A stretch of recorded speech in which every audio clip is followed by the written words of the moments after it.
ാണ് 23 മണിക്കൂർ പിന്നിട്ടു. അതായത് ഒരു ദിവസമാകുന്നു. Chief financial officer K Suresh Kumar, IT manager NC Chandrashekar, senior IT officer Anju Rachel Kuruvila എന്നിവരെയാണ് ചോദ്യം ചെയ്യുന്നത്. വീണ വിജയന്റെ കമ്പനിയായ എക്സാലോജിക്കിന് CMRL 1,72,00,000 രൂപ നൽകിയത് എന്ത് സേവനത്തിനാണെന്നാണ് ED ചോദിക്കുന്നത്. ഇന്നലെ ഹാജരാകാതിരുന്ന CMRL MD ശശിധരൻ കർത്തയ്ക്ക് ഇന്ന് ഹാജരാകാൻ വീണ്ടും ED നോട്ടീസ് അയച്ചിട്ടുമുണ്ട്. അർജുൻ മട്ടന്നൂർ നൽകും കൂടുതൽ വിവരങ്ങൾ. Arjun Mattannur, very good morning. ED വിടാതെ പിടികൂടുകയാണ്. പ്രത്യേകിച്ചും CMRL നിന്ന് കൃത്യമായി എന്താണോ ഉദ്ദേശിക്കുന്നത് ആ ചോദ്യത്തിന് കൃത്യമായ മറുപടിയിലേക്ക് എത്തുന്നതിനായി ആവർത്തിച്ച് ചോദിച്ചുകൊണ്ടേയിരിക്കുകയാണോ? കാരണം അറിയേണ്ട കാര്യം എന്ന് പറയുന്നത് സിമ്പിളാണ്.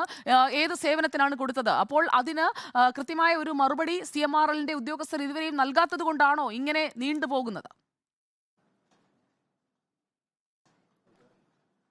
സുജയ, ഇന്നലെ രാവിലെ ഏതാണ്ട് ഇതേ സമയത്ത്, അതായത് 10:30-യോടെയാണ് ഈ 3 ഉദ്യോഗസ്ഥരും ED ഓഫീസിൽ ഹാജരായത്. അതായത് ചീഫ് ഫിനാൻഷ്യൽ ഓഫീസറും അതോടൊപ്പം IT വിഭാഗത്തിലെ 2 പേരുമാണ് ഹാജരായത്. എന്നാൽ CMRL MD ശശിധരൻ കർത്ത ഇന്നലെ ഹാജരായിരുന്നില്ല.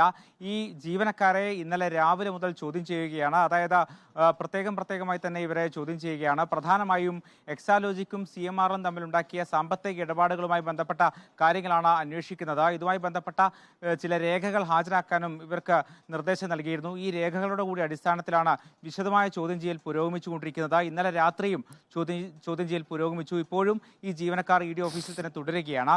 അതിനിടയിലാണ് ED മറ്റൊരു നോട്ടീസ് ശശിധരൻ കർത്തക്ക് അയച്ചത്. അതായത് ഇന്നലെ ശശിധരൻ കർത്തയോട് ഹാജരാകാൻ ആവശ്യപ്പെട്ടെങ്കിൽ പോലും ഇന്നലെ അദ്ദേഹം ഹാജരായിരുന്നില്ല. ആരോഗ്യ കാരണങ്ങളാൽ അദ്ദേഹം ഹാജരാകാതിരിക്കുകയായിരുന്നു എന്നാണ് മനസ്സിലാക്കുന്നത്. എന്തായാലും ഇന്നലെ രാത്രി ഏറെ വൈകി അദ്ദേഹത്തിന് വീണ്ടും ഒരു നോട്ടീസ് അയച്ചിരിക്കുന്നു. ഇന്ന് രാവിലെ 10:30-ക്ക്, അതായത് ഈ സമയത്ത് ഹാജരാകണമെന്നാണ് അദ്ദേഹത്തോട് ആവശ്യപ്പെട്ടിരിക്കുന്നത്. എന്തായാലും അദ്ദേഹം ഹാജരാകാൻ സാധ്യതയില്ല എന്ന് തന്നെയാണ് മനസ്സിലാക്കുന്നത്. അതോടൊപ്പം തന്നെ ED ഈ കേസിൽ ഏറ്റവും നിർണായകമായ ഒരു നീക്കത്തിലേക്ക് കടക്കാൻ ഒരുങ്ങുന്നു എന്നാണ് മനസ്സിലാക്കുന്നത്. അതായത് എക്സാലോജിക്കിന്റെ ഉടമയും മുഖ്യമന്ത്രിയുടെ മകളുമായ വീണ വിജയന് സമൻസ് അയക്കാനുള്ള, നോട്ടീസ് അയക്കാനുള്ള ഒരു നീക്കത്തിലേക്ക് ED കടക്കുകയാണ്. എന്തായാലും അതിന് മുന്നോടിയായി പരമാവധി വിവരങ്ങൾ ശേഖരിക്കുക, പരമാവധി തെളിവുകൾ ശേഖരിക്കുകയാണ് EDയുടെ ലക്ഷ്യം. അതിന്റെ ഭാഗമായിട്ടാണ് CMRലെ ഈ ജീവനക്കാരെ ഇത്തരത്തിൽ തുടർച്ചയായി മണിക്കൂറുകളോളം ചോദ്യം ചെയ്തത്. 24 മണിക്കൂറിലേക്ക് കടക്കുകയാണ്.